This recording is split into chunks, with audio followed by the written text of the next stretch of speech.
Bismillahirrahmanirrahim. Assalamualaikum warahmatullahi wabarakatuh. Selamat pagi, salam sejahtera buat kita semua. Ini apakah bisa terlihat? Share dari saya. Lihat. Oke ya. Ya. Jadi dalam kuliah hari ini saya akan menyampaikan dua topik karena dari minggu kemarin saya berhalangan untuk menyampaikan secara langsung. Saya ulas secara singkat intinya dari pertemuan kelima dan keenam ya. Jadi yang pertama adalah terkait dengan ancaman bagi bangsa dan negara Indonesia. Perlu Anda ketahui bahwa negara kita atau wilayah negara kita ini terdiri dari sekitar 17.000 pulau. 17.000 pulau yang tersebar di seluruh wilayah Negara Kesatuan Republik Indonesia. Di antaranya adalah pulau-pulau besar yang sudah Anda kenal saat ini, seperti Sumatera, Jawa, Kalimantan, Sulawesi, ya, Papua, ada Kepulauan Maluku, kemudian Bali, Lombok, Nusa Tenggara, ya, Lombok termasuk Nusa Tenggara Barat, Nusa Tenggara Timur, dan sebagainya. Nah, pulau-pulau ini sangat menarik perhatian dunia internasional untuk ikut serta menikmatinya. Ya, kalau kita tidak hati-hati, maka sedikit demi sedikit kita akan terdesak oleh desakan dari negara lain. Yang paling jelas terlihat saat ini adalah Kepulauan Natuna, di mana dulu Kepulauan Natuna ini dulu sebutannya kan berada di Laut Cina Selatan, tapi karena sebenarnya dengan negara Cina itu sangat jauh, maka kemudian ada perubahan nama Pulau Laut Natuna Utara gitu ya, Natuna Utara. Nah, ternyata perubahan nama itu pun telah membuat permasalahan yang cukup berarti. Nah, kita juga mendengar ada rencana bahwa ibu kota negara akan pindah dari Jakarta ke Balikpapan ya, ke arah Kalimantan Timur di Pulau Kalimantan. Nah, ini juga sebuah PR yang tidak mudah. Kenapa? Karena Laut Cina Selatan yang terdekat dengan wilayah Kalimantan ini merupakan wilayah konflik ya, wilayah konflik di mana terjadi perebutan batas wilayah antara Cina yang sangat agresif membuat batas di sana dengan negara-negara sekitar Asia Tenggara seperti Malaysia, Filipina, ya, Vietnam dan sebagainya. Nah, ini juga menjadi masalah. Yang kedua yang perlu kita perhatikan bahwa kondisi geopolitik dan geostrategi Indonesia bahwa negara kita ini negara kepulauan di mana kapal-kapal itu bebas berkeliaran atau katakanlah melewati wilayah negara kita dan mungkin kita belum mendapatkan keuntungan dari lewatnya kapal-kapal asing ya. Kalau pesawat saja biasanya hanya izin lewat, tapi kalau kapal ini kan ada posisi strategis terutama yang di Selat Malaka. Selat Malaka itu selat yang diapit antara Pulau Sumatera dan Malaysia. Ya, Selat Malaka inilah yang setiap harinya itu lewat kapal-kapal yang akan berangkat dari utara ke selatan atau sebaliknya. Nah, ini yang menunjukkan kita secara teritorial ini kita sangat strategis. Sehingga ada pemikiran seandainya kapal-kapal yang lewat itu katakanlah setiap lewat $1 itu jelas income-nya akan luar biasa bagi negara kita. Nah, dalam mempertimbangkan geopolitik dan strategi ini kita mempertimbangkan letak teritorial ya, bahwa kita ini diapit oleh dua samudra dan dua benua Asia dan Australia begitu, sehingga letaknya yang menjadi strategis tapi juga rawan karena negara lain pun bisa berharap untuk melakukan agresi pada negara kita. Ini yang harus dicermati oleh adik-adik sekalian. Nah, apalagi yang namanya era globalisasi atau revolusi industri 4.0 ini ya. Jadi era revolusi industri ini adalah era di mana digitalisasi atau ini katakanlah menjadi eranya Anda, itu era digitalisasi menjadi sangat dominan. Jika dominan, maka konsekuensinya adalah apa? Batas teritorial negara itu menjadi sangat bias. Seperti misalnya ketika Anda pegang HP, Anda bebas berkomunikasi dengan siapapun di seluruh bumi ini tanpa mengenal batas teritorial, ya. Termasuk selain komunikasi juga masuknya paham-paham asing. Jadi masalah adat budaya, etika, bahasa dan sebagainya. Bahkan yang terbaru yang Anda bisa cermati adalah dengan adanya pandemi COVID-19 yang di sisi lain itu disebut sebagai sebuah pandemi dari penyakit gitu ya. Tapi sisi yang lainnya lagi itu adalah teori konspirasi itu merupakan serangan biologi. Serangan senjata biologi. Kenapa?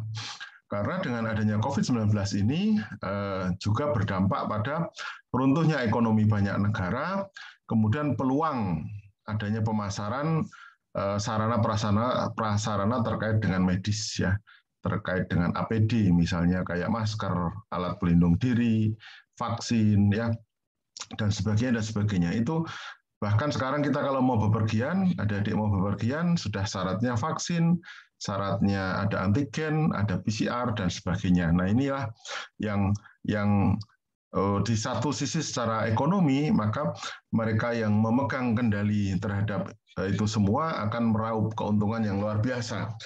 Tapi kita di posisi yang korban itu akan selalu terjebak pada urusan harus bayar ini dan bayar itu. Ini yang menjadi masalah. Kemudian juga Anda di dunia IT itu juga mengenal adanya hacker, cracker ya dan sebagainya. Nah itu bisa ada lagi sebutan apa sekarang itu? Follower, ada juga apa? Yang pasukan Hori itu jadi pasukan yang memang disiapkan untuk mendukung sebuah kebijakan tertentu atau sebuah ini tertentu gitu ya. Di dunia maya itu ada juga buzzer ya, misalnya buzzer gitu dan sebagainya. Ini juga bagian dari era globalisasi dan revolusi industri 4.0 gitu ya. Nah, hal-hal yang semacam ini harus Anda cermati terkait dengan bela negaranya.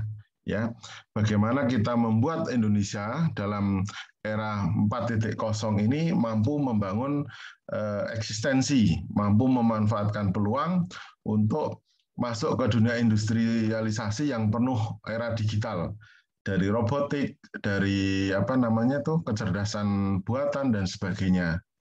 Nah, kalau kita cermati pula sebenarnya kita ini secara teritori memang tidak terjajah. Tapi secara ekonomi Anda bisa lihat bahwa misalnya otomotif itu dikuasai oleh utamanya dari produsen dari negara Jepang, kemudian Korea, dan sekarang merangsek Cina. Kemudian HP ya, Anda tahu sendiri HP sekarang pun sudah merambah ya dari masalah HP-HP yang banyakan sekarang dari Cina ya, dari Xiaomi, dari Oppo dan sebagainya. Nah, memang era di dunia sekarang itu adalah persaingan antara Amerika dan negara Cina. Sedangkan di Rusia itu sepertinya mengambil posisi yang aman, dia masih wait and see. Apakah membela Amerika ataukah membela Cina, tentu punya kepentingan sendiri. Dulu Uni Soviet itu punya kekuatan yang luar biasa di eranya Mikhail Gorbachev ya. Tapi setelah bubar menjadi banyak negara Balkan itu membuat Rusia menjadi kekuatannya melemah. Nah sekarang yang sedang naik daun adalah Cina dengan program obornya One Belt, One Road. Jadi ingin menyatukan atau ingin menguasai negara-negara yang dulunya menjadi jalur sutra waktu zaman kerajaan Cina ya, jalur sutra. Nah, Anda juga harus belajar bagaimana itu penjajahan itu bukan sekedar mengangkat senjata, ada juga merupakan jebakan utang. Jadi jebakan utang itu negara yang akan dijebak itu diberi iming-iming hutang yang sangat banyak dengan bunga mungkin rendah tapi sangat tinggi gitu ya. Maksudnya bunganya bisa rendah di awal tapi mengikatnya lama.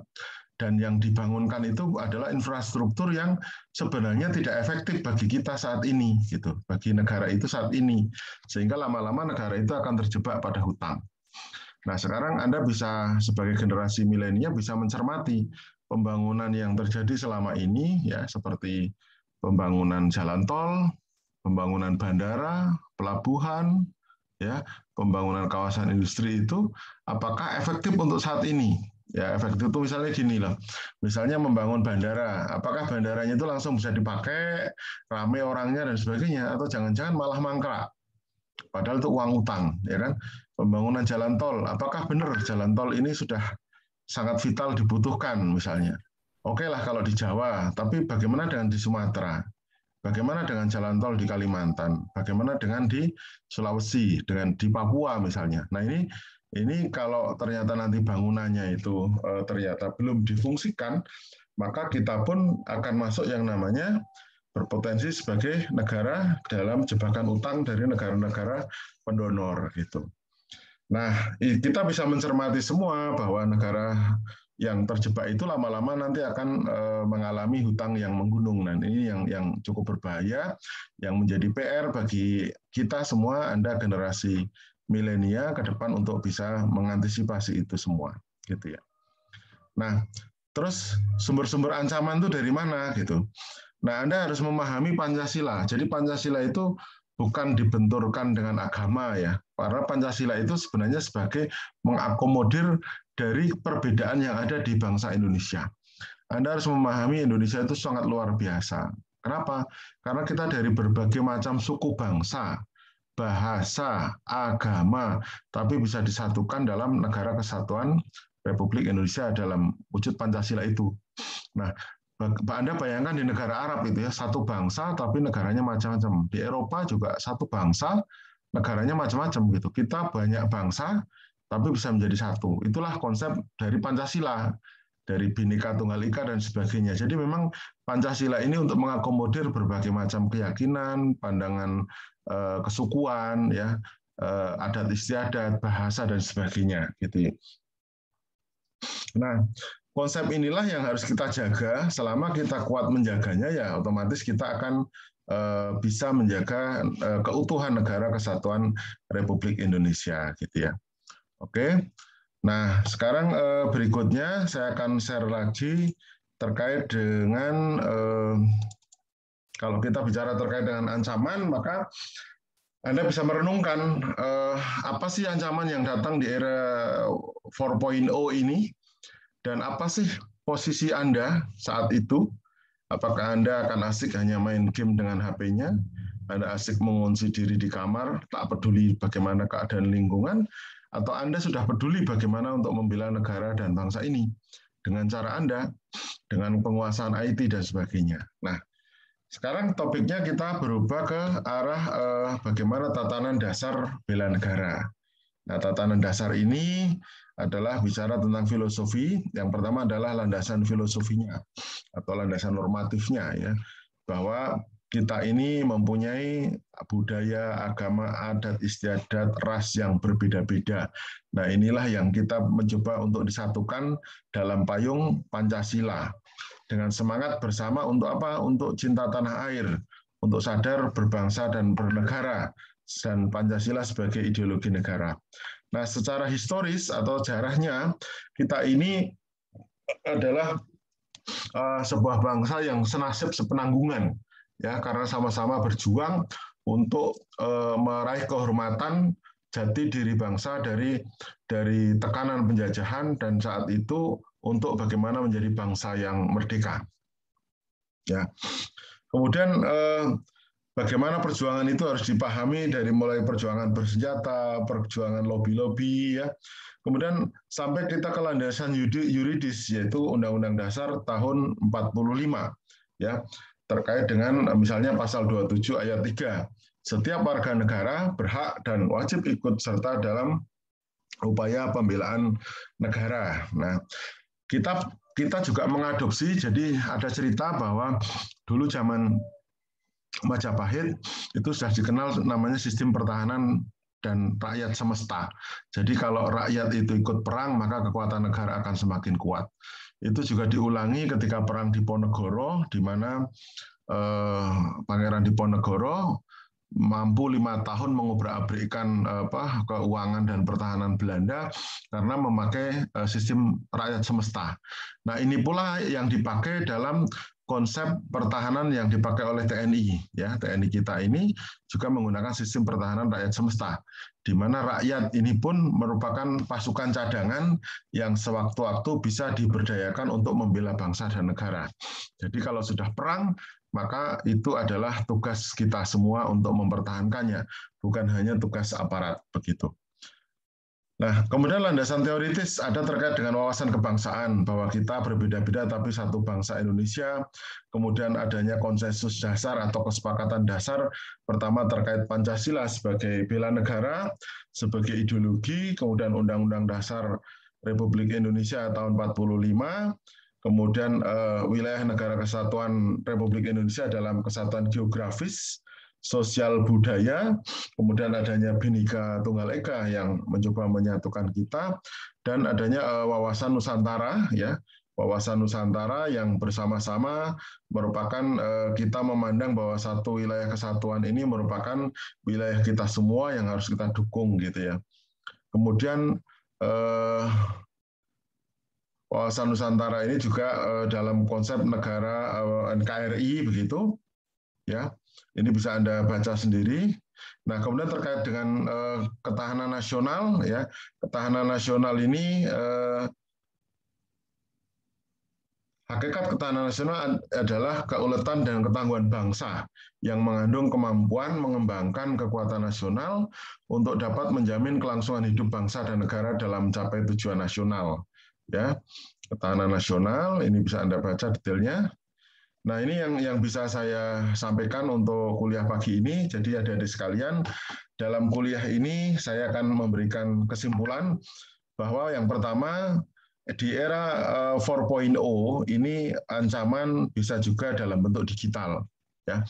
Artinya Anda sebagai pasukan yang menguasai IT juga punya tanggung jawab yang besar untuk menjaga bangsa ini dari gangguan, baik misalnya terhadap cyber, gitu ya, gangguan-gangguan yang lain. Nah, bahkan kalau nanti misalnya Anda bayangkan seperti di dalam film-film itu, andaikan operasi misalnya PLN, nyala lampu, itu sudah dibuat secara digital, lalu ternyata digital itu malah dikendalikan oleh pihak-pihak yang tidak bertanggung jawab, maka itu bisa membuat berbahaya, ya, bisa membuat kekacauan negara dan sebagainya. Nah, yang kedua adalah landasan kita berbangsa dan bernegara, bahwa konsep Pancasila itu adalah sebagai dasar negara, sebagai ideologi bangsa yang mampu mempersatukan kita dari kondisi yang berbeda-beda ini. Ya. Oke, itu yang bisa saya sampaikan. Silahkan kalau ada pertanyaan, saya buka sesi tanya jawab. Monggo, silakan.